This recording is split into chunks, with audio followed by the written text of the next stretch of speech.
يا أيها الذين آمنوا إن تنصروا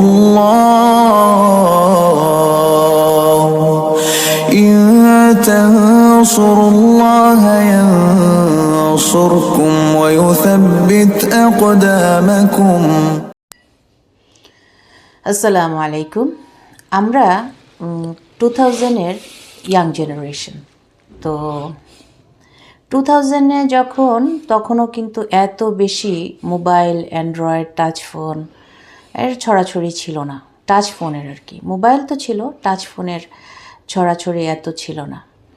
এবং আমাদের যুগের ফিতনা ছিল হচ্ছে গিয়ে কম্পিউটারের ডিস্ক দিয়ে কোনো কিছু দেখা, ডিস্ক কালেক্ট করতে হতো। আর হচ্ছে টিভিতে, হ্যাঁ অফকোর্স টিভি ছিল, টিভিটা ঘরে ঘরেই টিভি ছিল তখন 2000-এ। তো আমার একটা খুব প্রিয় ওই যে কম্পিউটারে যে ডিস্ক দিয়ে দেখা কোনো সিনেমা বা কোনো কিছু, ওটা আমার ইয়াতে ছিল না, মানে আমি কম্পিউটারে অত পাকাপোক্ত কিছু ছিলাম না টেকনোলজিতে। কিন্তু আমার একটা হ্যাবিট ছিল, সেটা হচ্ছে টিভি দেখা। তবে টিভি দেখার ব্যাপারে আমি বাই বর্ন, আমার ভিতরে টিভি দেখার টেন্ডেন্সি খুব কম। আমি টিভি দেখা পছন্দ করি না, মানে খুব বিরক্ত লাগে, দেখা পছন্দ করি না। তো এটা ইনহেরিটেড একটা বিষয়। তো তার ভিতরেও আমি যখন 2020-তে আমি যখন ও লেভেল করি, তখন আমার একটা সিরিয়াল খুব প্রিয় ছিল, সেটা হচ্ছে দি এক্স ফাইলস।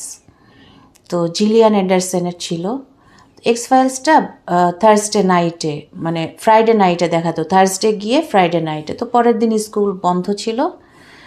তো ওই জিনিসটা আমার খুব, ওই সিরিয়ালটা যে এত পছন্দের ছিল যে আব্বারও ওই সিরিয়ালটা, আমি আর কি পছন্দ করি, আমার থেকে বেশি আব্বার পছন্দের ছিল।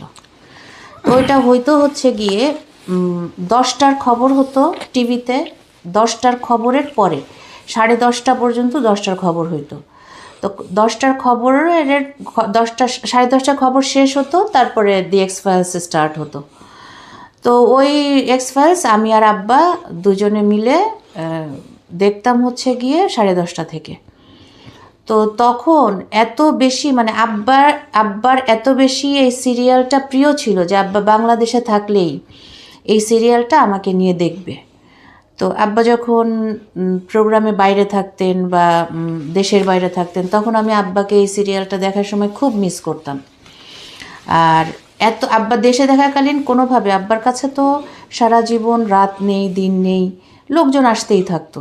তো ওই রাত 12টার সময়ও লোকজন আসতো দেখা করতে। তো ওই টাইমিংটুকের জন্য, যে ওই যে দি এক্স ফাইলস যেটুক সময় হবে 1 ঘন্টার, ওই টাইমিংটুকের জন্য আমি আল্লাহর কাছে শুধু দোয়া করতাম যে আল্লাহ কোনোভাবে যেন ড্রয়িং রুমে কোনো মানুষ না আসে আব্বার সঙ্গে দেখা করবার জন্য। তাহলে আব্বা এই মানে সিরিয়াল দেখা রেখে চলে যাবে, আমি আমার সঙ্গী হারাই ফেলবো, দেখার মজা থাকবে না। তো একদিন কিন্তু সেই দোয়া খুব কমই কবুল হয়েছে, লোকজন থাকতোই ড্রয়িং রুমে। তো একদিন লোকজন আসছে, এখন আব্বাও খুব ঢুকে গেছে ওই পর্বটার ভিতরে, ওইটা একটা নর্মাল পর্ব চলতেছে, আমিও খুব ঢুকে গেছি ওটার মধ্যে। তো এখন লোকজন আসছে, আব্বার তো দেখা করতে যেতে হবে। তো যখনই এসে খবর দিয়েছে যে 1-2জন লোক ড্রয়িং রুমে এসে বসে আছে, তখনই আমি খুব ক্ষেপে গেছি। আমি আব্বাকে বলতেছিলাম যে তুমি বলো যে তুমি দেখা করবা না, তুমি ওকে শিখাই দাও যে তুমি বাসায় নাই, তুমি এখন কোনোভাবেই যাইতে পারবা না, এখন একটা সাসপেন্স হচ্ছে, এটা রেখে তুমি যাইতে পারবা না। তো আব্বা বলতেছে না না না না, আমি যাব না মা, অসুবিধা নাই, যখন অ্যাড শুরু হবে তখন শুধু গিয়ে আমি একটু কথা বলে চলে আসবো। তো তখন আমি বলতেছি যে না না না, তুমি এই অ্যাড তুমি গিয়ে কোনো দিনও চলে আসতে পারো না, তোমার তখন 2 ঘন্টা লেগে যাবে, অ্যাডের এতটুকু সময়ের মধ্যে তুমি কথা কমপ্লিট করতে পারবা না। তো আব্বা আমাকে বলতেছিলেন যে তুমি এক কাজ করবা, তুমি যখন অ্যাড শেষ হয়ে যাবে তখন তুমি গিয়ে আস্তে করে এই স্ক্রিনের এই পাশ থেকে বলবা যে আব্বা তোমাকে মা ডাকে। তো ওই মা ডাকে শুনে আমি ওই কথা শুনে আমি চলে আসবো, যে ঠিক আছে আমি শুনে আসি, তারপরে আবার একটু দেখবো, দেখে আবার অ্যাড শুরু হলে যাবে, এভাবে করে আমরা দেখতে পারবো একসাথে। তো এই যে ঘটনাটা বললাম, আমার যুগে এই যে 2020-তে আমি যেই টিভিটা ফেস করছি, এটা কিন্তু আব্বার সময় ছিল না এই টিভিটা। তো ওই এই যে নতুন একটা জিনিস, আমার আব্বার যুগে যেটা ছিল না, আমার যুগে যেটা আছে, সেটাকে আব্বা কিভাবে ফেস করেছেন তার বাচ্চার জন্য। এটা খুবই ইম্পর্ট্যান্ট বিষয়। আমার এমন কোনো সিরিয়াল ছিল না, শুক্রবার সকালেও একটা বাচ্চাদের সিরিয়াল হতো, দি গার্ল ফ্রম টুমরো, ওটাও আব্বার প্রিয় ছিল। আব্বা জুমার জন্য রেডি হতে হতে ওটা দেখতেন আমার সাথে, এবং ওটা শেষ হতো আব্বা জুমার জন্য গিয়ে গাড়িতে উঠতেন। এখনের যে ইয়াং জেনারেশনের মধ্যে সোশ্যাল মিডিয়ার মধ্যে যেই ক্ল্যাশ হচ্ছে, যেই রুইনিং হচ্ছে, যেই ডিভাস্টেটেড অবস্থা, যেই ডিস্ট্রয়িং, যে ক্যালামিটি, দেখা যাবেই না। ছেলেপেলেকে কিভাবে অ্যান্ড্রয়েড দেওয়া যাবে না, টাচ ফোন দেওয়া যাবে না, সোশ্যাল মিডিয়ার সাথে কোনো রকম অ্যাটাচ থাকা যাবে না, ধ্বংস করে ফেলছে। এদেরকে যেভাবে হোক ফিরাতে হবে। চলুন আজকে আব্বার কাছ থেকে শুনি যে social media and young generation, এটার এই সোশ্যাল মিডিয়া আসলে কতখানি খারাপ বাচ্চাদের জন্য, এবং বাচ্চাদেরকে কিভাবে সোশ্যাল মিডিয়া থেকে দূরে সরাই দেব না, কি করব আসলে, এই জিনিসটা আব্বার কাছ থেকে শুনে আসি। চলুন। আসসালামু আলাইকুম। ওয়ালাইকুম আসসালাম রহমতুল্লাহ। আব্বা, প্রথম যে প্রশ্নটা সেটা হচ্ছে, আমি কি একটু ওই পাশে তোমার হেলান দিয়ে দিব কিছু না দিয়ে? না না, আচ্ছা। ঠিক আছে। In today's era, social media has become a part of our daily life. Now, from Islamic perspective, is social media itself bad or its uses is the main thing? আসলে একটা ছুরি, সেটা ব্যবহারের উপরে নির্ভর করবে, সেটা কল্যাণকর হবে না ক্ষতিকর হবে। এইরকমই একটা জিনিস social media. Social media itself খারাপ না, ভালো না। যদি কেউ খারাপভাবে খারাপটা এর থেকে নিতে চায়, নিতে পারে। আর ভালো জিনিসও অনেক পাওয়া যাবে এর ভিতরে, সেগুলো নিতে চাইলে তাও নিতে পারা যাবে। সেই জন্য সোশ্যাল মিডিয়াকে ঢালাওভাবে খারাপ বলে দেওয়ার সুযোগ নেই। জি। তাহলে তোমার দৃষ্টিতে হচ্ছে তরুণ প্রজন্ম সোশ্যাল মিডিয়ার বেশি প্রভাবের শিকার হয়, এইটা তাহলে মানে এইটা কি টানে সোশ্যাল মিডিয়ার সাথে তরুণ প্রজন্মের, এই যে যুব সমাজ বেশি বেশি করে সোশ্যাল মিডিয়ার দিকে ইনক্লাইন্ড, এই যে ঘরে ঘরে মাদের, তো এটাকে তুমি কিভাবে এই প্রবলেমের বা এই বিষয়টাকে তুমি কি বলো? এটাতে সমস্যা যে আছে এবং বড় সমস্যা আছে, এ ব্যাপারে কোনো সন্দেহ নেই। তবে সব কিছুর উপরে হচ্ছে আল্লাহর ক্ষমতা। এই জন্য আমি মনে করি সোশ্যাল মিডিয়া যারা বাচ্চারা যে দেখতেছে, এ ব্যাপারে মুরব্বীদের উচিত হলো যে তারা নিজেরা খারাপ জিনিসটা দেখবে না, এবং খারাপ জিনিসটা থেকে বিরত থাকে যারা, তাদেরকে খুবই সমাদৃত করতে হবে, নার্সিং করতে হবে, এবং তাদেরকে ডিসকারেজ করা যাবে না। কিন্তু সে মন্দর দিকে যদি চলে যায়, তাহলে ভালোর দিকে আনার চেষ্টা করতে হবে, পজিটিভলি করতে হবে। এটা কোনো মুনকার দিয়ে হবে না, নিষিদ্ধ কাজ নিষিদ্ধ মানে কথা বলে হবে না, নেগেটিভ কথা বলে হবে না। এই জিনিসটা খেয়াল করতে হবে। তাহলে সোশ্যাল মিডিয়া উপকারের ক্ষতির চাইতে উপকার বেশি করবে। আর বাচ্চারা যদি খুব দ্রুত কল্যাণের দিকে যেতে চায়, তাহলে এই সোশ্যাল মিডিয়া তাদেরকে সাহায্য করতে পারে। বাহ। এবং বাচ্চাদের উচিত হবে, বাচ্চাদের প্রতি আমাদের ভালোবাসা থাকতে হবে। অর্থাৎ বাচ্চা যেন মনে করে যে এই সমাজে আমাকে সবচেয়ে বেশি ভালোবাসে আমার মা অথবা আমার আব্বা। তার কাছে মা বাপের চাইতে বেশি গ্রহণযোগ্য কেউ থাকবে না, বন্ধু থাকবে না। এইটা যারা মেনটেন করবে, তাদেরকে আল্লাহ সাহায্য করবেন আশা করা যায়। জি, অর্থাৎ বাবা মা সোশ্যাল মিডিয়া ইউজ করবে, এবং বাবা মার কিছু জিনিস থাকবে পছন্দের মিডিয়ার মধ্যে, সোশ্যাল মিডিয়ার মধ্যে, যে তারা এগুলি জিনিস এনজয় করছে দেখে দেখে। এবং ছেলে সন্তান ওগুলিও দেখতে থাকবে যে বাবা মা কি দেখছে, কি নিয়ে এনজয় করছে, এবং ছেলে মেয়েদের সাথে কথা বলা বলি করছে ওটা নিয়ে। এরকম একটা এনভায়রনমেন্ট তৈরি করা থাকতে হবে ঘরের মধ্যে। তুমি বলছো বাবা মারও ইউজটা জানতে হবে আর কি। রাইট। জি। তো অনেক বাবা মা বলে কি, কমপ্লেন করে অনেক সময় যে এরকম তোমার কাছে কোশ্চেনও আসে যে আমার বাচ্চাটা সারা দিন ফোনের মধ্যে ডুবে থাকে, ফোন ছাড়া মানে ফোন নিয়ে গেলে সে আর কোনো কিছু করতে চায় না, রাগ দেখায়, জিদ দেখায়, এবং ফোনই তার জীবন, ফোনই তার সব কিছু। তো এই যে বাচ্চাটা ফোন নিয়ে যে সারাক্ষণ পড়ে থাকছে, এটার জন্য কি ফোন দায়ী, নাকি বাবা মারও কিছুটা না সময় দেওয়ার বিষয়গুলি থাকতে পারে? তুমি কি বলো? আমার কাছে মনে হয় যে প্রথম কথা তো আল্লাহর সাহায্য চাইতে হবে, জি এবং আল্লাহ যে সাহায্য করেন এটা বিশ্বাস করতে হবে, এবং সেইভাবে এখানেও আল্লাহকে সাথে রাখতে হবে।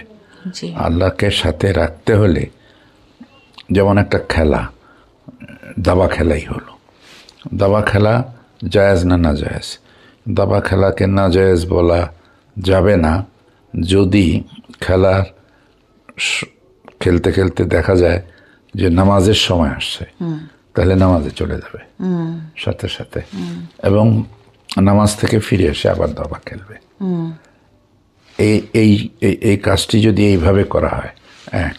আর একটা হলো যে সময় বেঁধে দেওয়া, জি সময় বেঁধে দেওয়া যেতে পারে জি যে তুমি 1 ঘন্টা করবা, জি এটা দেখবা, এতটার থেকে এতটা, 1 ঘন্টা বা 2 ঘন্টা, হোয়াট এভার ইট ইজ। এটা যদি করা হয় বাচ্চাদের সাথে সুসম্পর্কের ভিত্তিতে, তাদেরকে নিয়ে বসে পরামর্শ করে করা যেতে পারে যে আমরা এটা সলভ করব কিভাবে, যাতে এটা আমাদের ক্ষতির কারণ না হয়, আমাদের ভালো সময়কে গ্রাস করে না দিয়ে যায়। এটা যদি করতে হয় তাহলে আমরা এইভাবে একটা সময় নিয়ে নিতে পারি যে এই সময় থেকে এই সময়, একটা রুটিন অনুযায়ী পড়াশোনা হবে, রুটিন অনুযায়ী গোসল খাওয়া দাওয়া হবে, রুটিনের মধ্যে থেকে কাজ করার অভ্যাস গড়ে তুলতে হবে, এবং এর জন্য সময় বেঁধে দিতে হবে যে তোমরা এই কয়টার থেকে এই কয়টা তোমরা সোশ্যাল মিডিয়া দেখো, এবং সোশ্যাল মিডিয়া দেখার সময় মনে রাখো যে আল্লাহ আমাদেরকে দেখছেন। আল্লাহ যেভাবে পছন্দ করেন না সেভাবে যেন আমরা সোশ্যাল মিডিয়াকে ব্যবহার না করি। এটা ফল পাওয়া যাবে, জি এটা ধৈর্যের সঙ্গে করে যেতে হবে। আপাতত ফল পাওয়া যাচ্ছে না বলে নিরাশ হওয়া যাবে না, আল্লাহ দেবেন, সাহায্য করবেন। অর্থাৎ এই যে সোশ্যাল মিডিয়া, তাকে প্রথম কথা হচ্ছে তাকে একেবারে নিষিদ্ধ করা যাবে না, তাহলে সে আরও বেশি সোশ্যাল মিডিয়ার প্রতি ঝুঁকে যাবে, এটা বললা। দ্বিতীয় কথা বললা যে গাইডেন্সটা মাস্ট, যেমন এই সোশ্যাল মিডিয়া থেকে সে যা খারাপ যেই জিনিসগুলি সে তার ভিতরে ইনজেক্ট করবে, তার বিপরীতে তার একটা মনে করিয়ে দেয়া যে আল্লাহ তোমাকে দেখছেন, মানে তাকওয়া, আল্লাহ তোমাকে দেখছেন।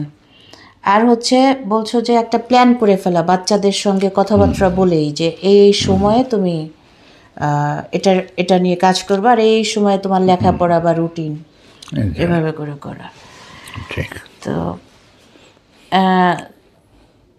ডিজিটাল আসক্তি বলে আব্বা, একটা ডিজিটাল আসক্তি, হ্যাঁ, ডিজিটাল অ্যাডিকশন। তো এই ডিজিটাল অ্যাডিকশনটা আসলে একটা বাচ্চার জন্য কি ক্ষতি, বা যুব সমাজ, বা তুমি একটা বাচ্চার কথা বাদ দাও, যুব সমাজের কথা বাদ দাও, ডিজিটাল আসক্তি কিন্তু আব্বা এখন যুব সমাজের থেকে বেশি হচ্ছে বয়স্কদের। তো এইটা কেমন দেখো তুমি?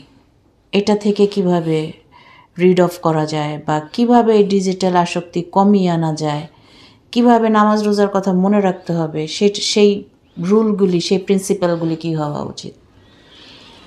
সেটা হচ্ছে নিজেরা এই মোতাবেক চলতে হবে, নিজেরাও একটা রুটিনের ভিতরে এসে যেতে হবে। মানে যে বাচ্চাদের যারা গার্ডিয়ান, তাদেরকে একটা রুটিনের ভিতরে চলে আসতে হবে, এবং সেই সাথে তারা বাচ্চাদেরকেও রাখবে। বাচ্চাদের সাথে তাদের সম্পর্ক এত মধুর হবে যে তারা চাইলে দেখে, না চাইলে দেখে না। নিয়ন্ত্রণ থাকা, এই বাচ্চাকে বুঝতে দিতে হবে যে নিয়ন্ত্রণ থাকা, এবং বাচ্চার ভিতরে একটা জিনিস উঠাইতে হবে, তার মনের ভিতরে বসায় দিতে হবে। সেটা হলো যে এই জিনিসটা দেখে এটার দ্বারা আমরা উপকৃত হব, এটার দ্বারা আমরা উপকৃত হব, ক্ষতি থেকে বাঁচব, এভাবে এটাকে ব্যবহার করব। Counselling must. হ্যাঁ, কাউন্সিলিং করতে হবে। ঠিকই। পানি যেমন মানুষের জন্য জীবন, পানি মানুষের জন্য মরণও বটে। তো মরণের ক্ষেত্রগুলো জানতে হবে, আর জীবন কোথায় কোথায় সেটা জানতে হবে, এবং সেইভাবে বাচ্চাদের সঙ্গে বন্ধুত্ব করে বন্ধুসুলভ আচরণ দিয়ে তাদেরকে সঠিক পথে নেওয়ার চেষ্টা করতে হবে। ইল্লা মাশাআল্লাহ। আবার মিডিয়া, মানে ফরগেট অ্যাবাউট সোশ্যাল মিডিয়া, যে কোনো মিডিয়া কি মানুষের চিন্তা ভাবনা, তারপরে আবেগ অনুভূতি, এগুলিকে পরিবর্তন করতে পারে? তারপরে পরিবর্তন করতে পারেন আল্লাহ। আর এতে এই কাজ যে এইভাবে ধারণা রাখা এবং বাচ্চাদের সঙ্গে যে বন্ধুত্ব, সেটা কৃত্রিম না হওয়া, সেটা বাস্তব হওয়া। মানে এটা যেন না হয় যে আমি তাদেরকে সেভ করার জন্যে পরামর্শ দিচ্ছি যাতে তারা সেফ হয়ে যায়, শুধু এতটুকু না, আরও ধারণা রাখতে হবে যে বাচ্চারা যেন বোঝে যে আমি যে বন্ধুত্ব আমার সঙ্গে গার্ডিয়ানদের সঙ্গে আছে, এই বন্ধুত্বের দাবি অনুযায়ী আমাদের কাজগুলোকে সাজাতে হবে। এটা যদি করতে পারে তারা, তাহলে আল্লাহ সাহায্য করবেন। এমন কোনো সমস্যা হতেই পারে না যে সমস্যার সমাধান নাই। সমস্যার সমাধান আছে।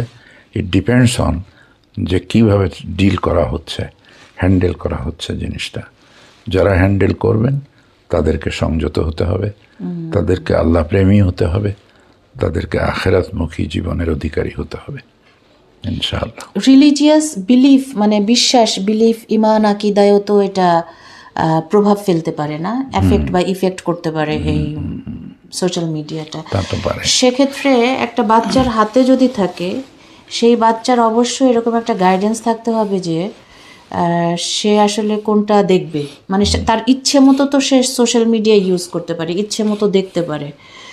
তো তুমি বলছো যে তাহলে তাকে 24 ঘন্টা, মানে বাবা মা 24 ঘন্টা মানে একদম বিরক্ত করে ফেলা না, ওই তো সময়ে সময়ে তাকে ওই দিকে গাইডেড করা, যে সে যেন নিজে থেকেই ভালো ভালো জিনিস দেখতে একটা সময় গিয়ে এনকারেজড হয়।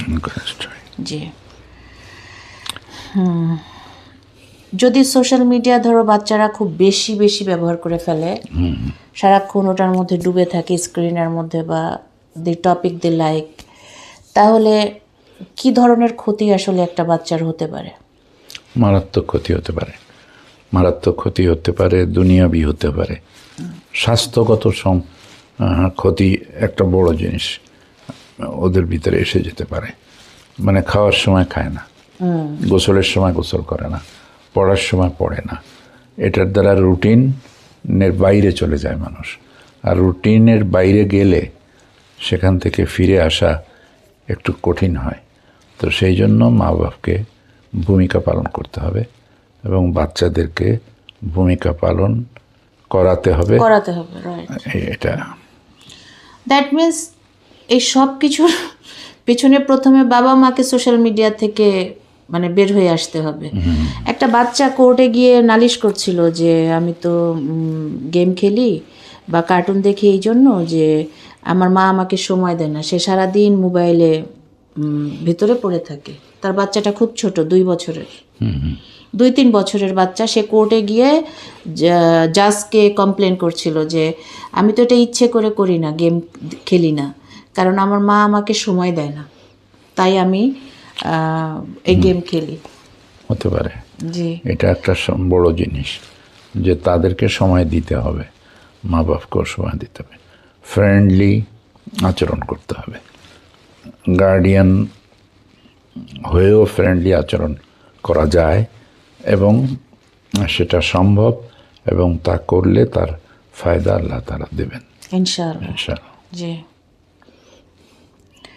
আবার নামাজ, কোরআন পড়া, তারপরে হচ্ছে অন্যান্য যারা যে সমস্ত ধর্মীয় কিছু কাজ থাকে না, যেটা অফলাইন কাজ আর কি, ভার্চুয়াল না, ফিজিক্যাল অ্যাক্টিভিটি যেগুলি, সেই অ্যাক্টিভিটি থেকে কি তোমার মনে হয় যে সোশ্যাল মিডিয়ার কারণে এই অ্যাক্টিভিটিগুলি বাচ্চাদের হ্যাম্পার করছে? যেমন তারা একটু ঘরে বসে যাচ্ছে বা অলস হয়ে যাচ্ছে। হ্যাঁ, তা তো ঠিক, এটা মনে হয় এবং এটা হচ্ছেও, আসলে হচ্ছে, বেশিরভাগ এটাই হচ্ছে।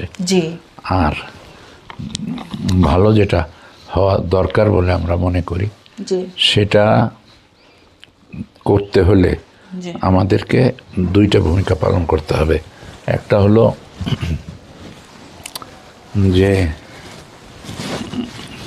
আল্লাহর সাহায্য চাইতে হবে, জি। এইটা হলো আসল। আর আল্লাহ যে মানুষের মনকে ঘোরাতে পারেন, এটা বিশ্বাস রাখতে হবে, বিশ্বাস রাখতে হবে, একিনের সাথে। একিনের সাথে, ঠিক। এই বিশ্বাসে কোনো খলত মলত দুর্বলতা থাকবে না, থাকার দরকার নাই। তাহলে তার মা বাবার প্রত্যেকটি কথার ভিতরে আল্লাহ তাআলা আসর দান করবেন এবং প্রভাব পড়বে সেই সব কথার। তাহলে তুমি বলছো যে এক্ষেত্রেও ফার্স্ট প্যারেন্টসদের ভূমিকা রাখতে হবে, রাইট। যে কিভাবে, মানে they will have the inner belief যে আমার বাচ্চাকে আল্লাহ পারেন এই জায়গা থেকে উঠিয়ে মসজিদে নিয়ে যাবার জন্য, কোরআন তেলাওয়াত করবার জন্য। এটা শুধু আল্লাহর হুকুম একটা মাত্র, আল্লাহর হুকুম হয়ে গেলেই আমার বাচ্চা এগুলি কাজ করবে। ঠিক। এখানে একটা জিনিস মনে রাখতে হবে যে কিছু কিছু কথা নিয়ে আসতে হবে তাদের সামনে, কোরআন হাদিসের কিছু কথা নিয়ে আসতে হবে, এমনভাবে আনতে হবে যে আমি যে ওইটা আনার জন্য চেষ্টা করছি এটা না বোঝা যায়, মানে এইটা একটা উদ্দেশ্যমূলক জিনিস তারা বুঝতে না পারে, তারা মনে না করে, এবং উদ্দেশ্যমূলক হওয়া উচিত না। যেমন ধরো, রাজুলুন কলবুহু মুআল্লাক, সাবআতি ইযিল্লুহুমুল্লাহু ইল্লা ইয়াওমা লা যিল্লা ইল্লা যিল্লুহু। 7 ধরনের মানুষকে আল্লাহ তাআলা আরশের ছায়ায় স্থান দেবেন কিয়ামতের দিন, যেদিন অন্য কোনো ছায়া থাকবে না। তো সেই শুরুটা হলো ইমামুন আদিলুন, ইনসাফগার বাদশাহ, অথবা ওই ব্যক্তি ওয়াসাব রাজুলুন কলবুহু মুআল্লাকুন বিল মাসাজিদ, সেই ব্যক্তি যার কলবটা মসজিদের সঙ্গে লটকানো থাকে। মসজিদের সঙ্গে লটকানো থাকে মানে হচ্ছে এই যে সে মসজিদ থেকে ফিজিক্যালি চলে যায় কিন্তু মেন্টালি সে মসজিদে থাকে, যে নেক্সট পরবর্তী ওয়াক্ত আসার অপেক্ষায় সে থাকবে, অপেক্ষায় সে থাকবে। এইটা হলো রাজুলুন কলবুহু মুআল্লাকুন বিল মাসাজিদ ওয়া শাবুন নাশা ফি ইবাদাতিল্লাহ, এবং ওই যুবক বা যুবতী যে তার যৌবনকে আল্লাহর ইবাদতের মধ্যে খরচ করে। আর ইবাদতের সংজ্ঞাটাও ভালো করে বুঝতে হবে যে ইবাদত অলওয়েজ ডাজ নট মিন নামাজ, রোজা, এছাড়াও ইবাদত আছে। যদি মুআমালাতের কাজগুলো, দুনিয়াবি কাজগুলো আল্লাহর সন্তুষ্টির জন্য করা হয় এবং কোনো নাজায়েজ তরিকা অবলম্বন না করা হয় এবং আল্লাহর রসুলের পদাঙ্ক অনুসরণ করে করা যায়, তাহলে সেইটা তাদের জন্য ফায়দা দেবেই দেবে, এতে কোনো সন্দেহ নেই। এই কথাগুলো, এই যে হাদিসটা আমি বললাম, এই হাদিসটা বাচ্চাদেরকে ভালো করে এটা স্মরণ করাই দিতে হবে। এর ভিতরে এইগুলো তো আছেই। ডান খারাতের কথাও আছে, যে ডান হাত দেয় এমনভাবে যে বাম হাতটা জানতে পারে না। তারপরে সেই ব্যক্তিকে, যে ব্যক্তি নির্জনে আল্লাহকে ডাকে এবং চোখে পানি আসে, এই জিনিসগুলো তাদের ভিতরে আসর করবে এবং এটা information just inject into the brain and heart. Right. ইলমের তাদের জন্য যে প্রয়োজনীয় ইলম, সেইটা আমি পেশ করতে আমাকে জানতে হবে। তাহলে দোষটা আসলে সোশ্যাল মিডিয়ার না, দোষটা হচ্ছে বাবা মা যদি না জানে, বাবা মার মধ্যে যদি ইলম না থাকে, তাহলে অনলাইনই হোক অফলাইনই হোক যে কোনো বিপদই হইতে পারে বাচ্চাদের। রাইট, সেটাই সেই জন্য এটাকে অ্যাসিওর করতে হবে যে আমরা আখেরাতমুখী জীবনের অধিকারী, এবং তার আওতা অনেক বড়। আখেরাতমুখী জীবনে সব কিছু করা যায়। আনন্দ করতে তো ইসলাম নিষেধ করে নাই, ইসলামে আনন্দ আছে। রাসূলুল্লাহ সাল্লাল্লাহু আলাইহি ওয়াসাল্লাম নিজে আনন্দ সহ্য করতেন, শুধু তাই না, উৎসাহিত করতেন, এবং সেটাকে আমাদের বুঝতে হবে, বোঝাতে হবে। যেমন ধরো একখানা হাদিস আছে যে মান রাআ মিনকুম মুনকারান ফালিয়ুগাইয়িরহু বিয়াদিহি, তোমাদের মধ্যে যে কেউ অন্যায় কাজ দেখবে সে যেন শক্তি দিয়ে সেটাকে পরিবর্তন করে দেয়। এই কাজটা কিন্তু বাচ্চারাই বেশি উৎসাহিত হয় এই কাজে, তাদের শক্তি আছে, উদ্যম আছে, বাচ্চারাই হয়। সুতরাং যদি তাকে এটা বোঝানো যায় যে মান রাআ মিনকুম মুনকারান ফালিয়ুগাইয়িরহু বিয়াদিহি, তাহলে তার শক্তি দিয়ে, হাত দিয়ে সেটাকে পরিবর্তন করে দেবে, যে দেখবে যে অনাকাঙ্ক্ষিত জিনিস সংগঠিত হচ্ছে, তাহলে ঠেকায় দেবে। Bad things are happening. হ্যাঁ, ও অর্থাৎ কেনা ফালিয়ুগাইয়িরহু বিয়াদিহি ফাইন লাম ইয়াস্তাতি, আর যদি সে এটা করতে না পারে ফাবিলিসানিহি, তাহলে তার জবান দিয়ে সে এটা করবে। জবান দিয়ে মানে কাজটা ঠেকিয়ে দিতে পারলাম না, কিন্তু এটার বিরুদ্ধে একটা প্রতিবাদ জাগ্রত করে দিলাম, প্রতিবাদ চালু করে দিলাম। ফাইন লাম ইয়াস্তাতি ফাবিকলবিহি, যদি প্রতিবাদ করবার ক্ষমতাও না থাকে, তাহলে অন্তরের ভিতরে ওই কাজটার প্রতি ঘৃণা যেন সৃষ্টি হয়, ওই কাজটাকে মন থেকে মেনে না নেওয়া হয়, এবং ওটাকে দূরীভূত করার জন্যে পরিকল্পিত বা পরিকল্পনা করা হয়, তাহলে এটাও ফাবিকলবিহির ভিতরে পড়ে। এই হাদিসখানা বাচ্চার মুখস্থ হয়ে যাবে। একটা শব্দ এখান থেকে তাকে বলা হোক যে তুমি এই 1 মাসে 1 শব্দ মুখস্থ আয়ত্ত করো। এইভাবে যদি করা হয়, এবং এটার জন্য ভৎসনা করবে না, পরের দিন পারলো না বলে তাকে ভৎসনা না করে এই কাজটা হাসি খুশির সাথে এটাকে হজম করে নিতে হবে, এবং আগামীটা আশা নিয়ে চালু করতে হবে। আবার তাকে শিখাতে হবে, আবার যেন সেই দিকে ফিরে আসে চেষ্টা করে যেতে হবে। এই চেষ্টার মধ্যে যে কত বড় লাভ আছে, যিনি চেষ্টা করবেন, যদি একজন লোক তোমার কথায় এই কাজ শুরু করে, ভালো কাজ শুরু করে, তাহলে সে তো ভালো কাজের সওয়াব পাবে, তুমিও পাবা। যে পরিমাণ সে পাবে তত পরিমাণ তুমিও পাবা, এবং ওটার থেকে কিছু কেটে এনে তোমাকে দেওয়া হবে না, মানে তার কিছু সব তাকে কিছু দিল, কমায় দিয়ে তোমাকে দিবে, সেটা হবে না, ভাগ করা দরকার হবে না, কারণ এটা দেনেওয়ালা তিনি এটা না যে ভাগ করে না দিলে সবাই পাবে না এমন না, তার কাছে সব আছে এবং অফুরন্তভাবে আছে, এবং সে যতটা আশা করে আল্লাহ তার চেয়ে বেশি তাকে দেবেন। এই ধরনের আরও কিছু ছোট ছোট টুকরা টুকরা হাদিস আছে, যে হাদিসগুলো বাচ্চাদেরও জানা থাকতে হবে, তাহলে দেখা যাবে যে আল্লাহ তাদেরকে সাহায্য করবে এবং তারা ফিরে আসবে ইনশাআল্লাহ। আমি দেখেছি ধৈর্যের সঙ্গে ধৈর্যের সঙ্গে করে যাওয়াটা কিন্তু খুব সহজ না।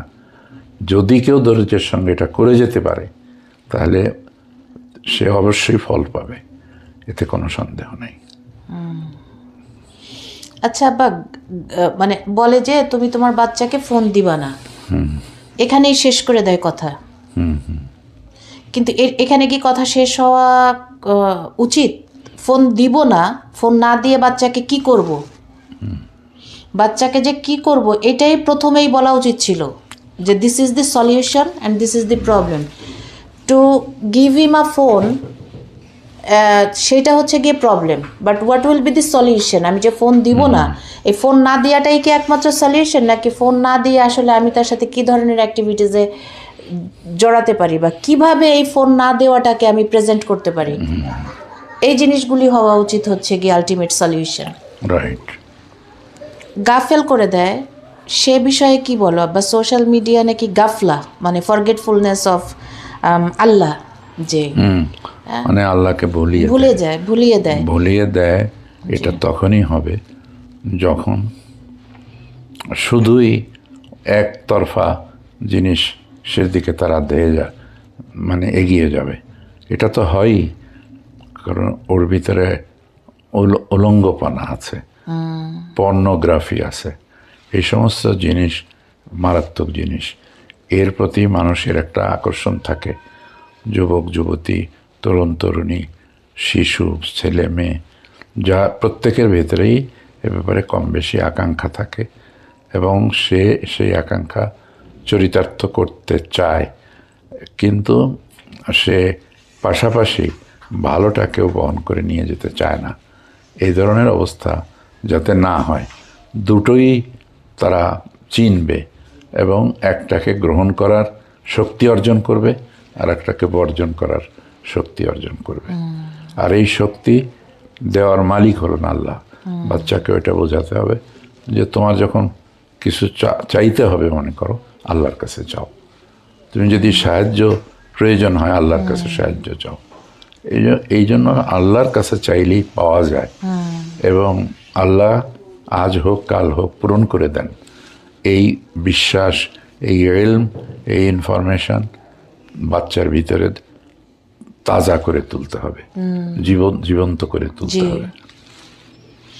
But to avoid the nudity or the porn, একটা 40 বছরের ঊর্ধ্বে যে মানুষ, তার জন্য যতটা সহজ যে এটাকে আমি অ্যাভয়েড করব বা ইগনোর করব, বাদ দিয়ে দিব, 20 ইয়ার্সের একটা যুবক বা যুবতীর কিন্তু এই জিনিসগুলিকে বাদ দিয়ে দেয়া, সরিয়ে দেয়া, এটা এত সহজ না। তবে সহজ না বলেই যে সে ফ্রাস্ট্রেটেড হয়ে যাবে যে আমি তো পারছি না, সেটাও বোধহয় ঠিক না। মানে আমার মনে হয় যে একটা মানুষের খারাপ সময়ও থাকে, মানে খারাপের প্রতি ঝোঁকের প্রবল যেই ইচ্ছা, এরকম একটা সময়ও থাকে। আবার সে খারাপকে নিয়ে রিপেন্ট হচ্ছে, গিল্টি হচ্ছে যে আমি একটা খারাপ কাজ এরকম করে ফেলেছি, আমি এটা করতে চাই না, এরকম একটা টাইমও আসে। আমার মনে হয় যে ওই যে ভালো সময়টা একটা মানুষের থিঙ্কিং প্রসেসে বা ইচ্ছা, ডিজায়ারে আসলো, যে ভালো যে ডিজায়ারটা আসলো, ওই সময়ে সে যদি তার ওই যে যখন তার নিয়ন্ত্রণ থাকে না, সেই সময়ের কথাও যদি সে একটু আল্লাহকে বলে রাখে যে আল্লাহ, আমি কিন্তু এরকম নিয়ন্ত্রণ মাঝে মধ্যেই হারাই ফেলছি, তুমি আমাকে ওই নিয়ন্ত্রণ যখন আমার থাকবে না, তখন ওই সময়ে তুমি আমাকে সাহায্য করো। তো ওই নিয়ন্ত্রণ যখন না থাকবে, তখন যে সাহায্যটা করবে, তখন আল্লাহর কাছে কি বলে সাহায্য করবে? তুমি তো আমাকে বলো যে তুমি দোয়া ইউনুস পড়বা, মানে দোয়া ইউনুস পড়া সত্যি খুবই ইফেক্টিভ। যার যে কোনো সমস্যা হোক, সে সমস্যা সমাধান আল্লাহ করে দিতে পারেন এই বিশ্বাস সহকারে সে যদি লা ইলাহা ইল্লা আনতা সুবহানাকা ইন্নী কুনতু মিনাজ জালিমিন পড়েন, তাহলে কিন্তু সাহায্য সে পেয়েই যাবে ইনশাআল্লাহ। আমি দেখেছি শতকরা 100% সত্য যে সে পেয়ে যাবে, এবং এই বিশ্বাস যদি তার ভিতরে প্রবল থাকে তাহলে পেয়ে যাবে ইনশাআল্লাহ, সে পেয়ে যাবে। আব্বা, এই যে পর্নের ব্যাপারে একটা কথা তোমাকে আমি বলে রাখি, ভয়ঙ্কর একটা মেসেজ আছে। সেটা হচ্ছে যেটা বলছে যে এই যেই পর্ন ইন্ডাস্ট্রি বা এই যে র্যাকেটিং, মানে মেয়েদেরকে ধরে ধরে যে ইয়াতে দিয়ে দেয়া, বিক্রি করে দেয়া, একটা খারাপ প্রফেশনের জন্য, দেহ ব্যবসার জন্য যে বিক্রি করে দিচ্ছে ইন্ডিয়ায় বা অন্যান্য জায়গায়। তো এই যে যদি কোনো মানুষ, সে কিন্তু এই যে ব্যবসায়, এই ব্যবসার সাথে যারা জড়িত, তাদেরকে কিন্তু জেনারেল পিপল কখনোই নিজেদেরকে তাদের জায়গায় বসাইতে পারবে না। মানে তুমি যদি আমাকে জিজ্ঞেস করো যে তুমি কি এই ব্যবসা করতে পারবা কিনা, আমার কাছে মনে হবে যে দুনিয়া, মানে আমি দরকার হয় মরে যাব, তবুও আমি এই মানুষ পাচারের ব্যবসা আমি করতে পারবো না। তাও মেয়ে পাচার করা খারাপ উদ্দেশ্য নেই, এই ব্যবসায় আমি লিপ্ত হতে পারবো না। কিন্তু এই যে পর্নের বিষয়টা, এটাকে গবেষণা করতে করতে দেখা গেছে যে তুমি যে মোবাইলে যখন একটা পর্ন দেখছো, একটা মেয়েকে দেখছো, তখন তুমি মূলত ওই ব্যবসায়ীকে হেল্প করছো এবং এই ব্যবসাকে হেল্প করছো, বিকজ সেই মেয়েটাকে সে দিয়ে আসছে এই কাজের জন্য, এবং ওই কাজ যখন সে করতেছে তখন যে সে প্রফিট করতেছে এটা দিয়ে, সেটার ক্রেতা হলো তুমি, সেটার ক্লায়েন্ট হচ্ছে তুমি।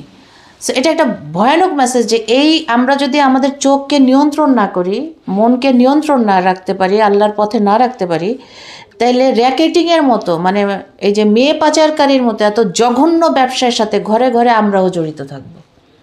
আল্লাহ না করুক। আল্লাহ না করুক, আল্লাহ না করুক।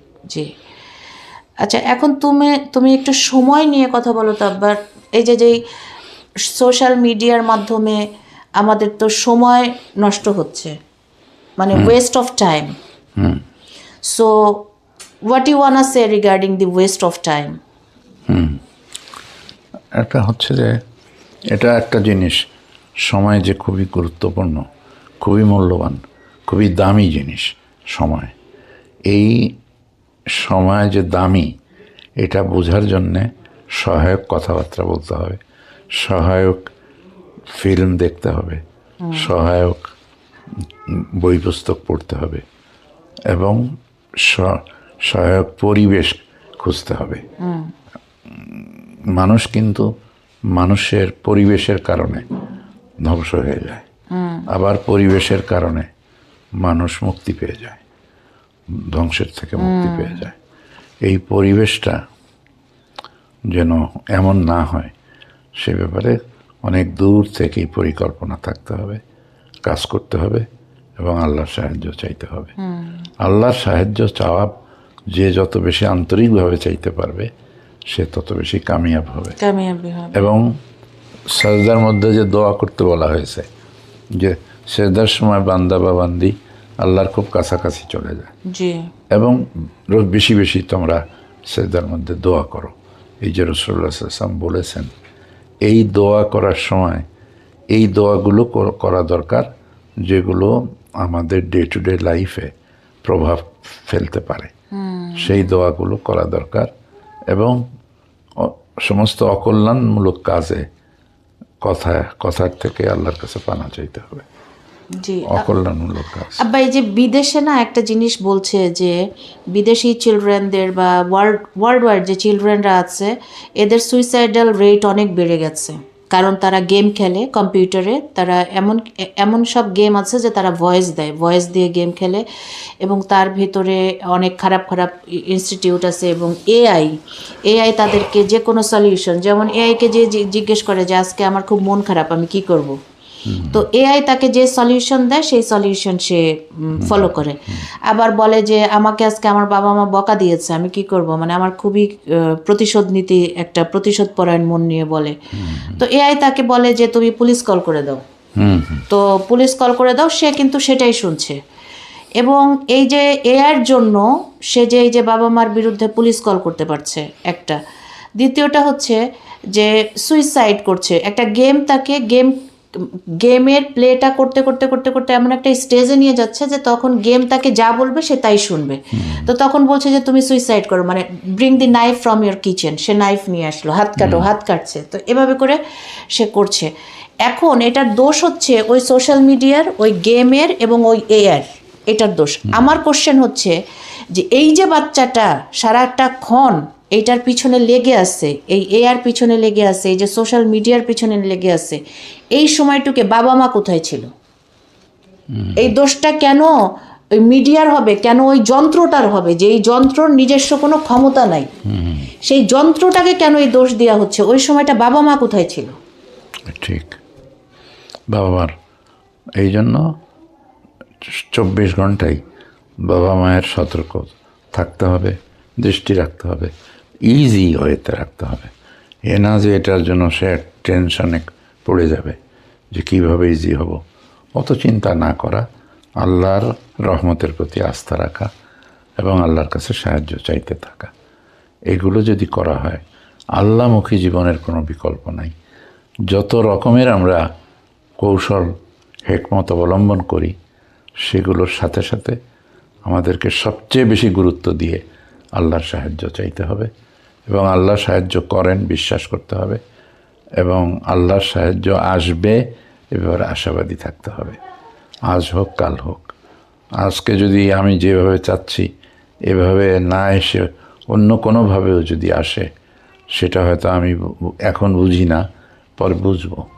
আর বুঝি আর না বুঝি আমার কাজ হাসিল হয়ে যাবে।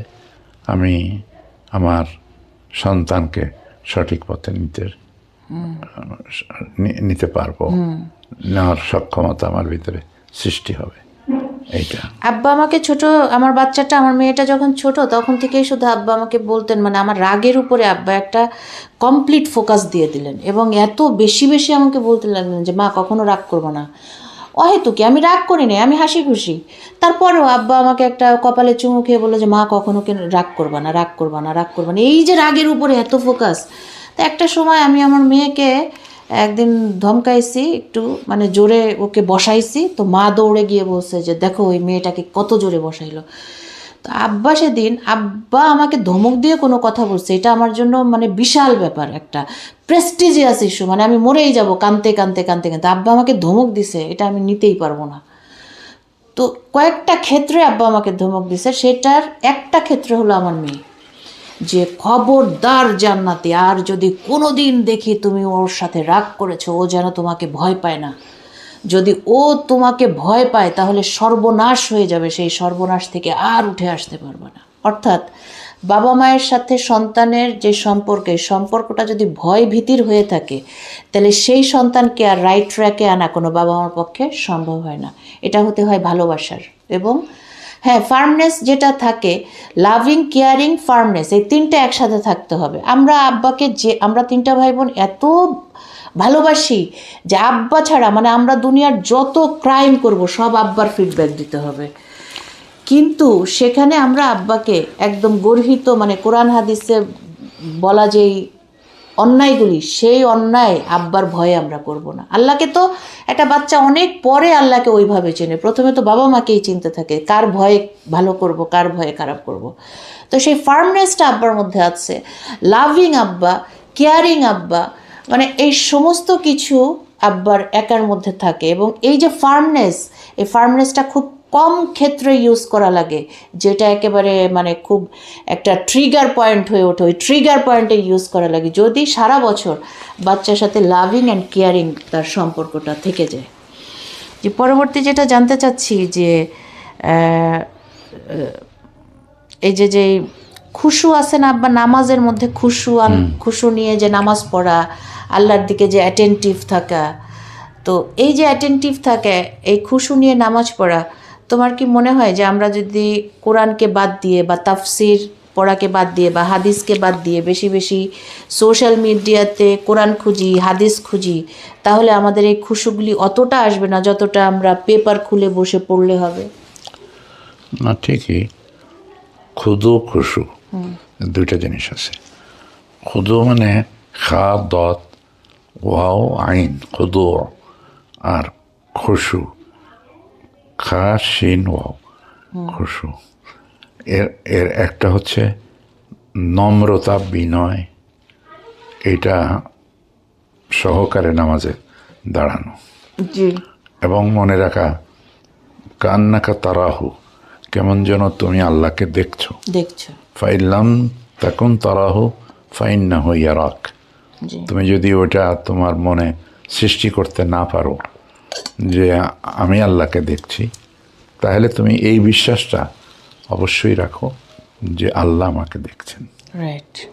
যদি কেউ এটাকে গুরুত্ব দেয়, বিশ্বাস করে যে আল্লাহ আমাকে দেখছেন, তাহলে তার পক্ষে কেবল আল্লাহর পছন্দনীয় কাজ করাই সম্ভব, আল্লাহর অপছন্দনীয় কাজ করা সম্ভব না।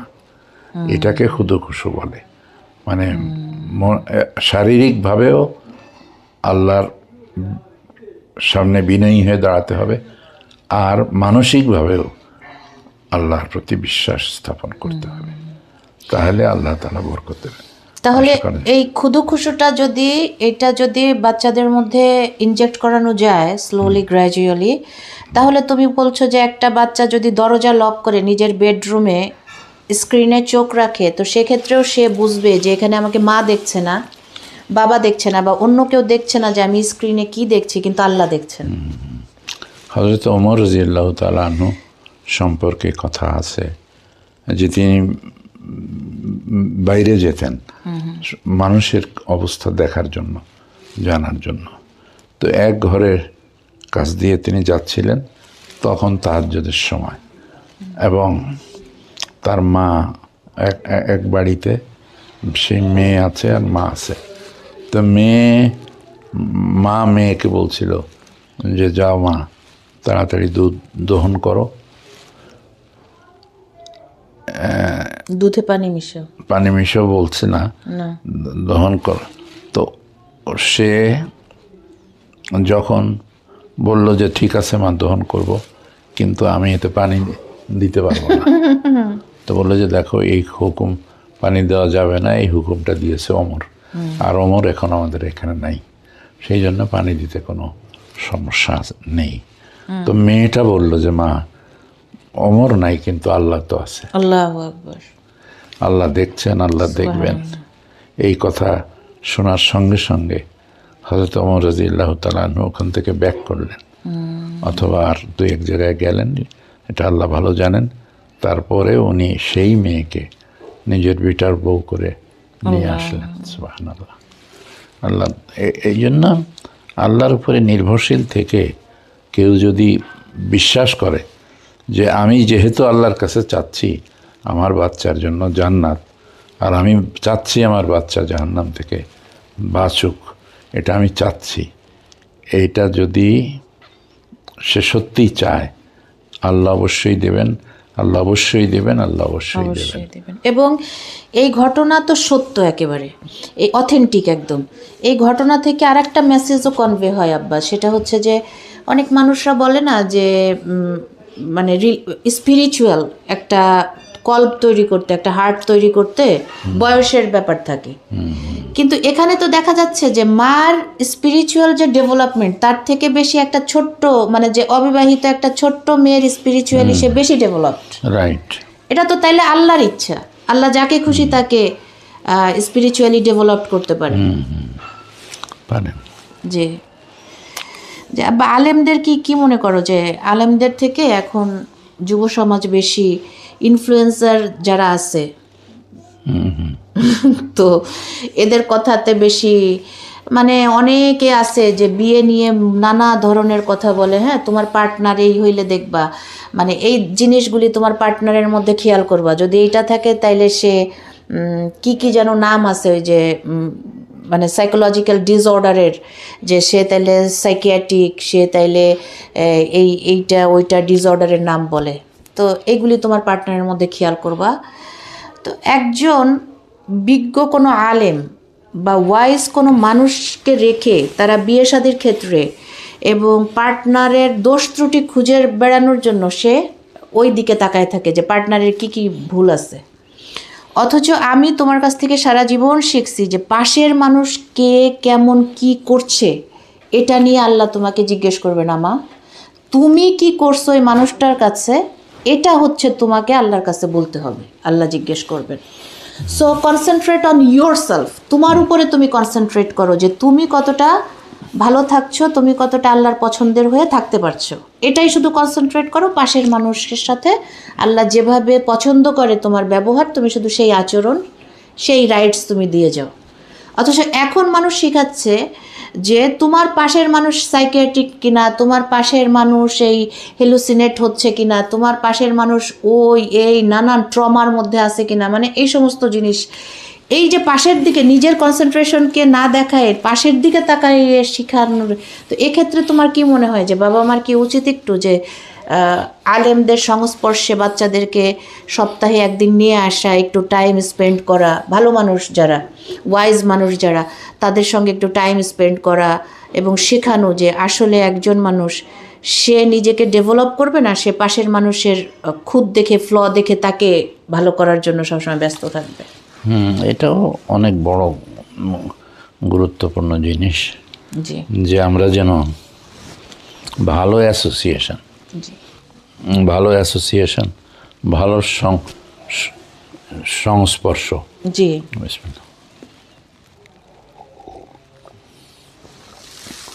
জি, অ্যাসোসিয়েশন। অ্যাসোসিয়েশন খুবই গুরুত্বপূর্ণ জিনিস। রাইট। সোহবতে সালেহ তোরা সালেহ কোনাত ফার্সিতে আছে যে নেক মানুষের সংসর্গ জি, তোমাকে নেক করে দেবে। রাইট। সুতরাং এই পরিবেশ তৈরি করা এবং এই পরিবেশ না থাকার কারণে সেই স্থান থেকে দূরে থাকা, এটাও যারা গার্ডিয়ান থাকেন তাদের দায়িত্ব, এবং তারা বাচ্চাদের জন্য ভালো পরিবেশ অ্যাভাইলেবল করে দেবেন, সহজলভ্য করে দেবেন ভালো পরিবেশ। এটাতে কিন্তু আবার দাওয়াত দিয়েও করতে পারে যে সপ্তাহে একদিন অমুক একজন লোকের সাথে বাবা মা সম্পর্ক ডেভেলপ করলো, ডেভেলপ করে সপ্তাহে একদিন বাচ্চাদের যেদিন হলিডে থাকলো সেদিন সবাইকে নিয়ে একসাথে একটু টেবিলে বসে খাওয়া, সবার সাথে একটু পরিচয় করা, কথা বলা। আমার মনে হয় ইট উইল ডেভেলপ মানে it will help a lot. Yes.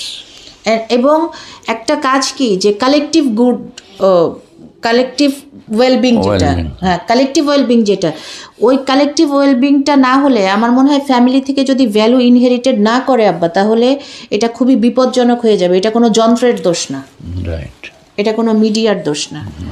জি, তো তারপরে আমি যেটা যে বলতে চাচ্ছি যে এই যে মিডিয়াগুলি যেটা করছে এখন, সেটা হচ্ছে যে যখন কোনো ভালগার বা কোনো ইনডিসেন্ট কন্টেন্টস যখন দেয়া হয়, তখন ইমমডেস্ট যেগুলি থাকে, যখন কেউ এগুলি প্রোগ্রাম এগুলি কন্টেন্ট করে সোশ্যাল মিডিয়াতে আপলোড করছে, সেই জিনিসটা মানে এই যে ইয়ার অ্যালগোরিদম, সেই অ্যালগোরিদমে কিন্তু হুড় হুড় করে প্রচার করতেছে, যে সবার কাছে কাছে পৌঁছে দিচ্ছে। এবং এই যন্ত্রের একটা বুঝার ক্ষমতা আছে যে তোমার বয়স কত, তোমার জেন্ডার কি, তোমার ইন্টারেস্ট কিসে, এগুলি সে বুঝতে পেরে তোমার কাছে সেই জিনিসই সার্ভ করে দেয়।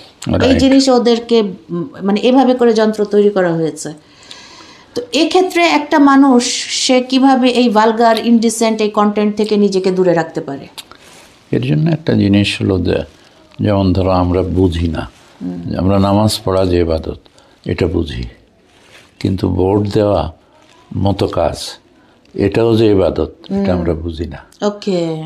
এবং এটা আমরা না বোঝার কারণে আমরা লুজার হই, ক্ষতিগ্রস্ত হই।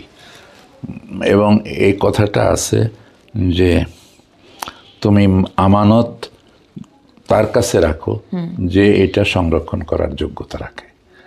এর মানে হচ্ছে যে তুমি এই ভোট কিন্তু একটা পাওয়ার, খুব বড় পাওয়ার। এক ভোটের জন্য একটা বিরাট পরিবর্তন আসতে পারে, আবার খারাপের দিকেও আসতে পারে, ভালোর দিকেও আসতে পারে, এবং সেটা আসে। কিন্তু আমরা সাময়িক কিছু সুযোগ সুবিধার কারণে হোক বা অন্য যে কোনো কারণেই হোক, আমরা সঠিক পথে জানি, জেনে বুঝেও আমরা সঠিকটাকে সমর্থন করি না। এই না করাটা এটা কিন্তু বড় রকমের পাপ, এটা অন্যায়। এই জন্য আমাদেরকে এই ব্যাপারেও চিন্তা করতে হবে। মনে করো যে একটা তুমি যে বলছিলা যে এটা কিভাবে করা যায়, করতে হলে প্রয়োজন হচ্ছে একটি ভালো অ্যাডমিনিস্ট্রেশন দরকার, এবং রাষ্ট্র যদি ভালো হয় তাহলে আন্নাস আলা দীনি মুলুকিহিম, মানুষ হচ্ছে তার যারা সরকারের যে দিন সেই দিন মেনে নেয় সাধারণ মানুষ। সরকারের যে আদর্শ সেই আদর্শে আদর্শবান হয়ে যায় সাধারণ মানুষ। দেশ এটা একদিকে আছে, আর একদিকে হলো যে কোনো ভালো মানুষদের সংস্পর্শ, যেখানে ভালো মানুষদেরকে আল্লাহ তাআলা ভালো মানুষ শাসক তৈরি করে দেন। মানুষ যদি ভালো না হয় তাহলে শাসক ভালো হয় না। ভোট যে দিচ্ছে সে যদি সঠিক জায়গায় দিতে ব্যর্থ হয় তাহলে ফেল করে যেতে হয়। সেই জন্য আমাদের এই সব গোটা ব্যবস্থাকে যদি অর্ডারে আনতে হয়, সঠিক অর্ডারে যদি আনতে হয়, তাহলে আমাদেরকে ভালো একটা রাষ্ট্র ব্যবস্থার দরকার হবে।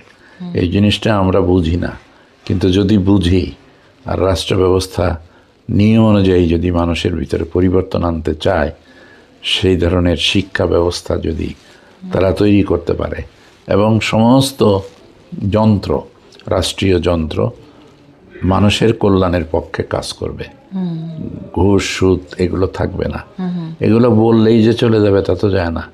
এই যে আমাদের এখান থেকে চাঁদাবাজি যাচ্ছে না, চাঁদাবাজি যে যাচ্ছে না, এইটা কেন যাবে? কেন যাবে? কেন?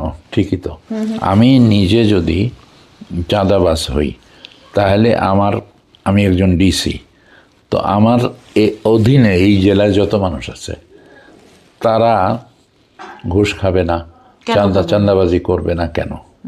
সেই জন্য মৌলানা মওদুদী রহমতুল্লাহ আলাইকে একটা দোষ দেয় কিছু লোকেরা, অনেক আলেমরাও আছে এর ভিতরে, যে উনি পাকিস্তান আন্দোলন বিরোধী ছিলেন। কিন্তু আসলে মৌলানা মওদুদী রহমতুল্লাহ আলাইহি পাকিস্তান আন্দোলন বিরোধী ছিলেন না। তিনি বলছিলেন যে আমি এটা ফিল করি যে মুসলমানদের একটা সেপারেট হোমল্যান্ড ফর মুসলিম সেটা দরকার, কিন্তু যাদের নেতৃত্বে এটা আসতেছে তারা তো আসলে নিজেরাই ঠিক নাই। তো সুতরাং যেই মানুষদের নেতৃত্বে এই পরিবর্তনটা হবে সেই মানুষদের ঈমান আখলাকের প্রভাব অন্য মানুষের উপরে পড়বে। সেই জন্য তাদেরকে সংশোধন হইতে হবে। উনি বলছিলেন যে আমি বিশ্বাস করি যে এটা হাড়ে হাড়ে বিশ্বাস করি, অনুভব করি যে একটা পরিবর্তন প্রয়োজন। সেই পরিবর্তনটা কিসের মাধ্যমে আসবে? পরিবর্তনটা আসতে হবে রাষ্ট্রীয়ভাবে, যে যারা দায়িত্বশীল যারা বিভিন্ন সেক্টরে কাজ করেন, তাদের সততা, তাদের চরিত্র গুণ, এগুলোর প্রভাব পড়তে হবে যারা নাকি ওই দেশের প্রজা যারা তাদের অধীনে কাজ করবে, অধীনে যারা আছে, ঠিক এদের ভিতরে আসবে। তো সেটা যদি ডিসি নিজেই যদি মনে করো অন্যায়ের সঙ্গে জড়িত থাকেন, তাহলে জেলার মানুষকে অন্যায় থেকে ফিরাবার তার কোনো নৈতিক শক্তিই থাকে না। আল্লাহ না করুন। সেই জন্য মানুষের ভিতরে এই বুঝ সৃষ্টি হওয়া দরকার যে আমরা যেন সামান্য স্বার্থের বিনিময়ে এত বড় একটা আমানত তার খেয়ানত না করে ফেলে। একটা বহুত একটা আমানত। ইন্নাল্লাহা ইয়ামুরুকুম আন তুআদ্দুল আমানাতি ইলা আহলিহা, সূরা নিসা, যে আল্লাহ নির্দেশ দিচ্ছেন তোমাদেরকে আন তুআদ্দুল আমানাতা, যে তোমরা স্থাপন করবে, রাখবে আমানতকে, ইলা আহলিহা, এই আমানত রক্ষা করার যোগ্যতা যার আছে তার কাছে রাখবে। এটা যদি হয়, সো আমাদেরকে সেই ইন্টেলেক্ট অবশ্যই থাকতে হবে যে আমরা বুঝবো যে কে আমানতদার, কে সৎ, কে নৈতিক। এই যে গুণাবলীগুলি, যে কে আল্লাহর হুকুমকে আসলে প্রতিষ্ঠা করতে চায়, কে আল্লাহকে ভয় পেয়ে চলে, এরকম যোগ্য লোককেই আমাদেরকে রাষ্ট্রের দায়িত্বে বসানো উচিত। রাইট, কোনো সন্দেহ নাই। ঠিক মা। জি। আবার সোশ্যাল মিডিয়াতে দেখা যায় যে আমি ধরো অনেক ভালো ভালো জিনিসের সাথেই দেখি, আমার সোশ্যাল মিডিয়াতে কোনো খারাপ কিছু দেখার নাই, কিন্তু হয় কি যে অনেক সময়, অবশ্য আমার ক্ষেত্রে এটা কখনোই হয় না, কিন্তু আমি অনেক মানুষের কমপ্লেন শুনি যে আমি ভালো একটা কিছু দেখছি, হঠাৎ করে একটা খারাপ ছবি এসে পড়লো। তো সেইটা থেকে অ্যাভয়েড করে যাওয়ার আমার কি নিয়ম হতে পারে? ওটা হলো কি, আমি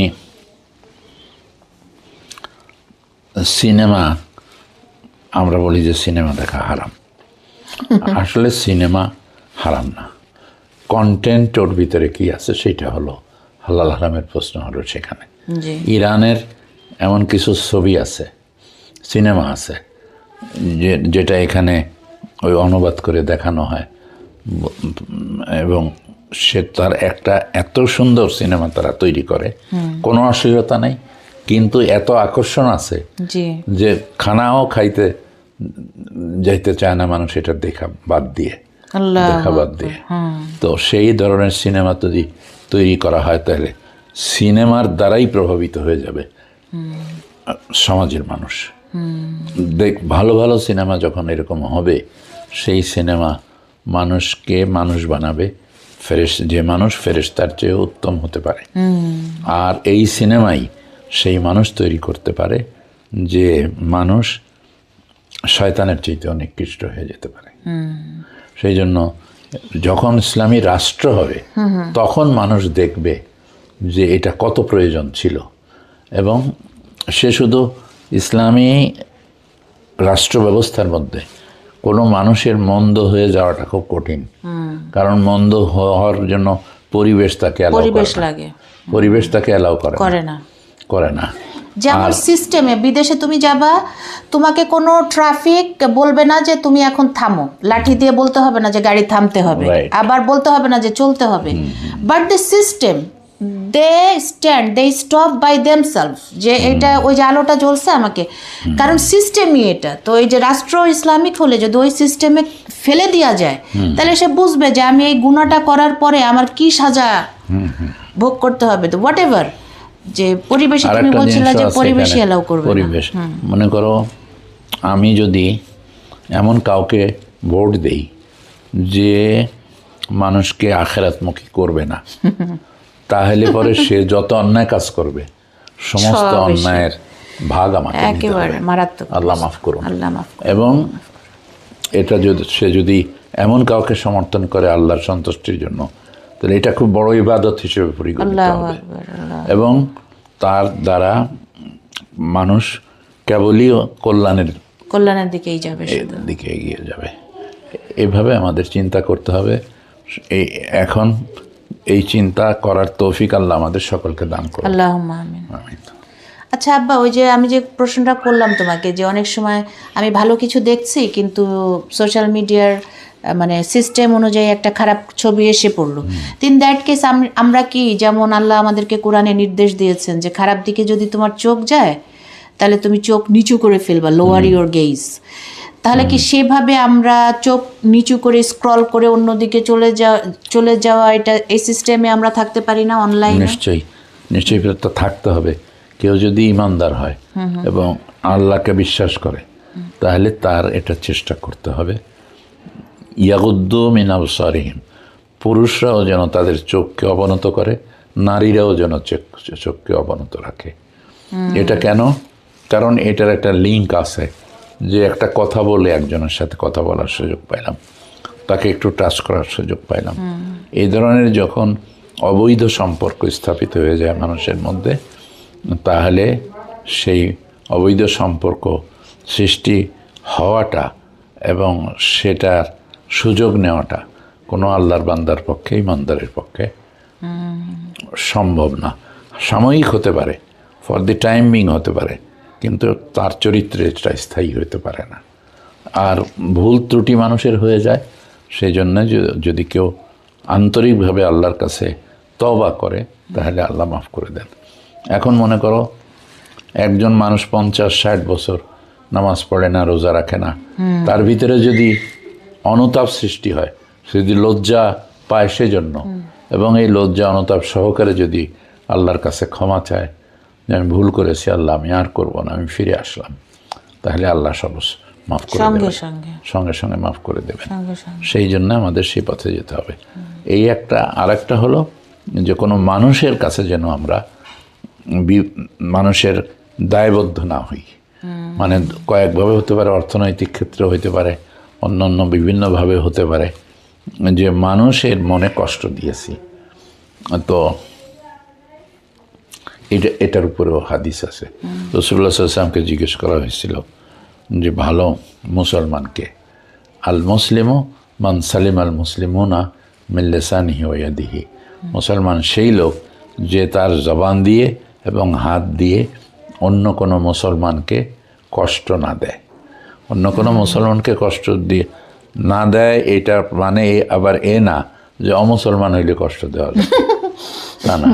এটা শেখানো হচ্ছে প্রথমে, মুসলমানকে কষ্ট দেবে না, এটা তার একটা নৈতিক দায়িত্ব। কিন্তু কোনো মানুষই কোনো মানুষকে কষ্ট দেবে না। যার ইসলাম বলছে তাকে, যার উপরে ইসলামের অধিকার আছে বলার জন্য, অর্থাৎ সে ইমানদার, সে আল্লাহ ভীরু, এমন মানুষ হওয়া দরকার। জি। তো এই যে সোশ্যাল মিডিয়াতে এত এত বিনোদন, মানে তুমি এটা দেখবা না তো ওইটা দেখবা, ওইটা দেখবা না তো ওইটা দেখবা, one after another you are jumping to the entertainment এত এন্টারটেনমেন্টের পরেও আব্বা কেন মানে কেন মানুষ ডিপ্রেসড হয়ে যাচ্ছে, ফ্রাস্ট্রেশন হয়ে যাচ্ছে? এন্টারটেনমেন্ট কোনো খুশি রাখা, বিনোদনে তো মানুষ আরও ভালো ফিল করার কথা, তো তারপরে কেন ডিপ্রেশন ফ্রাস্ট্রেশনের সংখ্যা এত বেড়ে যাচ্ছে কেন? বেড়ে যাচ্ছে এই জন্য যে ইভিল পাওয়ার বা শয়তানি শক্তি যেটা আছে, জি, এটা ব্যাপারে মানুষ সতর্ক থাকে না। আল্লাহ বলেছেন যে ইন্না শায়তানা লিল ইনসানি আদুউম মুবিন, শয়তান হচ্ছে মানুষের প্রকাশ্য শত্রু। এখানে মানুষের কথা বলা হয়েছে, মুসলমান কথা শুধু বলা হয়নি। তো এই জন্যে শয়তান যে আছে, সে যে ওয়াসওয়াসা দেয়, সে যে মানুষকে বিপদগামী করতে চায়, এই ব্যাপারে ইমানদার মানুষকে সজাগ সচেতন থাকতে হবে। এবং ইমানদারেরা সচেতন থাকে বলেই মানে যতটুকু সম্ভব, যতখানি করা উচিত ততটা করা না গেলেও মানুষের ভিতরে একটা মূল্যবোধ সৃষ্টি হয় এবং সেটার প্রভাব পাওয়া যায়। টুডে অর টুমরো সেটা প্রভাব ফেলবে ইনশাআল্লাহ। এই জন্য আমাদেরকে এই শয়তানের ওয়াসওয়াসা থেকে বাঁচতে হবে। মানুষের ভিতরে একটা জিনিস আছে মানুষের ভিতরে, যে ইন্নান নাফসা লাম্মারাতুম বিসুয়ে, যে মানুষের প্রবৃত্তি তাকে অন্যায়ের দিকে প্ররোচিত করে। প্রবৃত্তি বলে একটা জিনিস মানুষের ভিতরে আছে, নফস। হ্যাঁ, নফস। ইন্নান নাফসা লাম্মারাতুম বিসুয়ে, কোনো নফস এমন আছে যে মানুষকে অন্যায়ের দিকে প্ররোচিত করে, ব্যাড ডিজায়ার। এবং হযরত ইউসুফ আলাইহিসসালাম বলেছিলেন যে ইন্নান নাফসা লাম্মারাতুম বিসুয়ে, উনি বলেছিলেন যে আমি ওমা উবাররিউ নাফসি, আমি আমার নিজের নির্দোষিতা কথা বলি না, কারণ ইন্নান নাফসা লাম্মারাতুম বিসুয়ে, কারণ মানুষের প্রবৃত্তি মানুষকে অন্যায়ের দিকে প্ররোচিত করে। তবে এর থেকে বাঁচতে পারে সেই সমস্ত লোকেরা, যে লোকেরা আল্লাহকে ভয় করে। সুবহানাল্লাহ, তুমি কি বলো, একজন নবী এই কথা বলছেন? হ্যাঁ, ইউসুফ আলাইহিস সালাম নিজে বলছেন, যখন বলা হয়েছিল যে ওই মহিলা যিনি আজিজে মেসরের স্ত্রী, তিনি আকৃষ্ট হয়েছিলেন ইউসুফ আলাইহিসসালামের পরে। তো সেই ব্যাপারে কোরআন শরীফে কথা আছে সূরা ইউসুফের মধ্যে, এবং তারপরেই বলা হয়েছে যে উনি নিজে বলছেন যে ওমা উবাররিউ নাফসি, এটা সূরা ইউসুফের ভিতরে আছে, যে আমি আমার নিজের নির্দোষিতা দাবি করি না। ইন্নান নাফসা লাম্মারাতুম বিসুয়ে, মানুষের নফস প্রবৃত্তি মানুষকে খারাপের দিকে প্ররোচিত করে, ইল্লা মা রহিমা রব্বি, আল্লাহ যদি হ্যাঁ, শুধু সে বাঁচতে পারে যাকে আল্লাহ রহম করে। আল্লাহকে রহম মানে হলো ইমান, মজবুত ইমান যদি কারো ভিতরে থাকে, তাহলে শুধু তার পক্ষে এটা সম্ভব। তাইলে নবী তাকে নিজেকে ওইটার মধ্যে ইনক্লুড করে যখন এই কথাটা বললেন, তখন সাধারণ মানুষের, আল্লাহর বান্দার কি অবস্থা আল্লাহ জানে। মানে এখানে আল্লাহর রহমত ছাড়া কোনো উপায় নেই, আসলে কোনো উপায় নেই। আল্লাহ হেফাজত করুন, আমিন, আল্লাহুম্মা আমিন। আব্বা, ভার্চুয়াল বন্ধুত্ব যেমন হোয়াটসঅ্যাপে, তারপরে কি মেসেঞ্জারে, তারপরে আরো কি কি যেন আছে এরকম, যে ছেলে মেয়েরা কথা বলে, চ্যাট করে, জি। তারপরে হচ্ছে গিয়ে আছে, মানে মেয়েরাও খারাপ অ্যাসোসিয়েশন।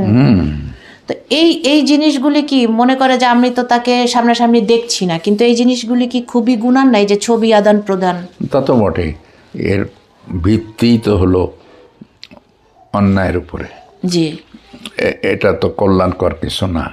সুতরাং এটার মাধ্যমে মানুষ ধ্বংসের দিকে পা বাড়াবে যদি তারা সতর্ক না হয়, আল্লাহর সাহায্য না পায়। আর আল্লাহর সাহায্য পাইতে হলে আল্লাহর সাহায্য চাইতে হবে, না চাইলে আল্লাহ সাহায্য দেন না। জি।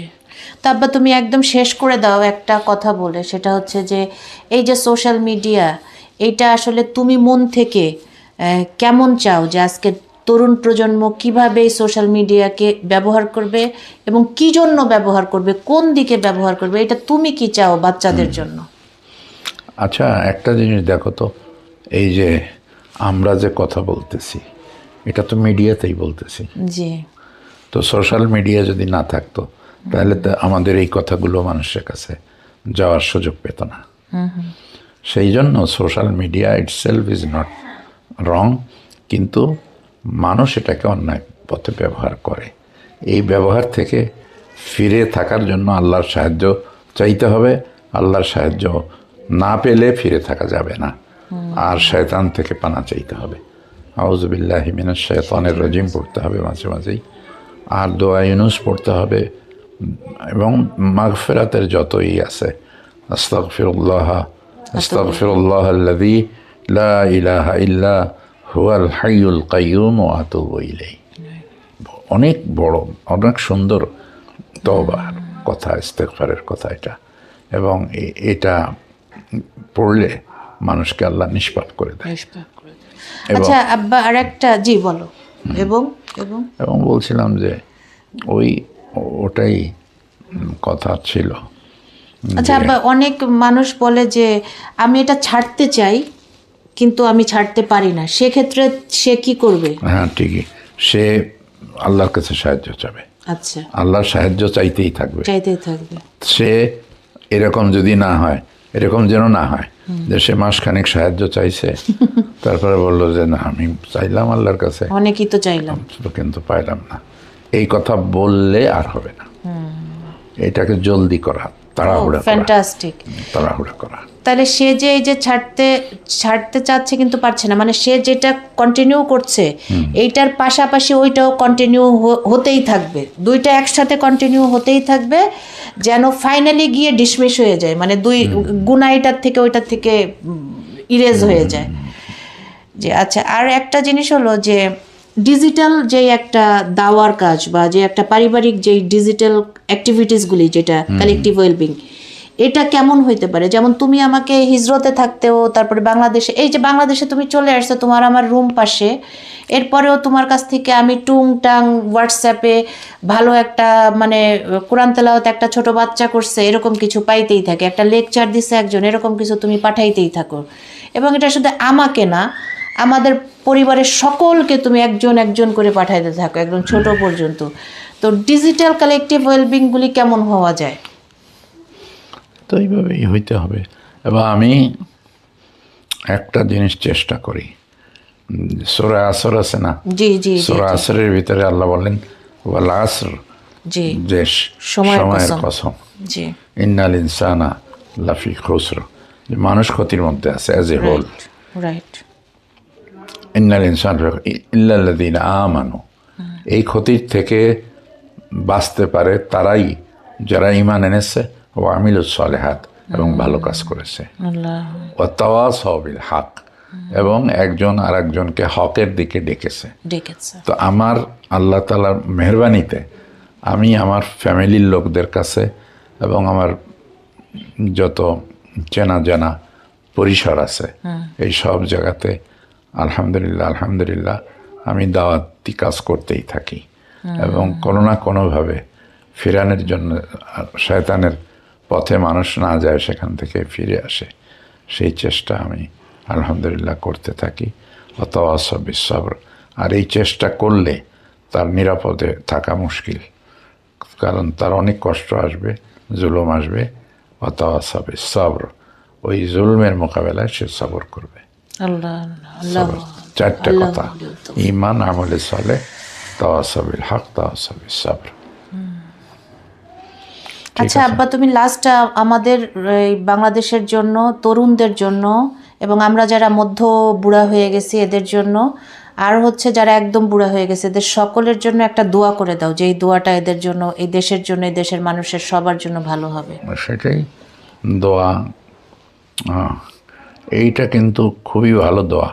রব্বানা আতিনা ফিদ দুনিয়া হাসানা ওয়া ফিল আখিরাতি হাসানা, আল্লাহ দুনিয়ায় আমাদেরকে কল্যাণ দিন এবং আখেরাতেও কল্যাণ দিন। আখেরাতে আমরা মুক্তি পাই আল্লাহর আযাব থেকে, আকিনা আযাবান। ওয়াকিনা আযাবান নার, এবং আমাদেরকে জাহান্নামের আগুন থেকে পানা দিন, বাঁচিয়ে রাখুন। এই দোয়া করতে থাকা আল্লাহর কাছে এবং বিশ্বাস রাখা যে আল্লাহ যদি মেহেরবানি না করেন তাহলে আমি বাঁচতে পারবো না, ধ্বংস হয়ে যাব।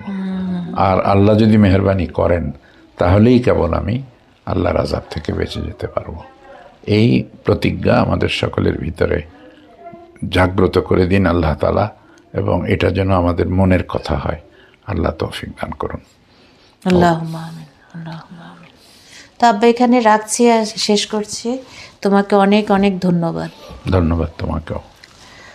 দর্শক, আমি ছোটবেলা থেকে যত কিছুর উপরে ইনক্লাইন হয়েছি যেটা করা উচিত না, যেমন একটা ভিডিও গেম খেলতাম রাত জেগে।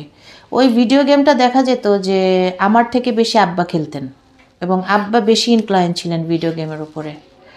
তো আব্বার এই সমস্ত বিষয় থেকে আমি একটা জিনিস শিখেছি যে শত্রুপক্ষের সাথে শত্রুতা করে দূরত্ব বজায় না রেখে যদি ভালো আচরণ করে কাছে গিয়ে তারপরে শত্রুর আসলে পালসটা বোঝা যায়, এবং সেই পালস অনুযায়ী শত্রুকে তাহলে উল্টায় দেয়া সহজ হয়।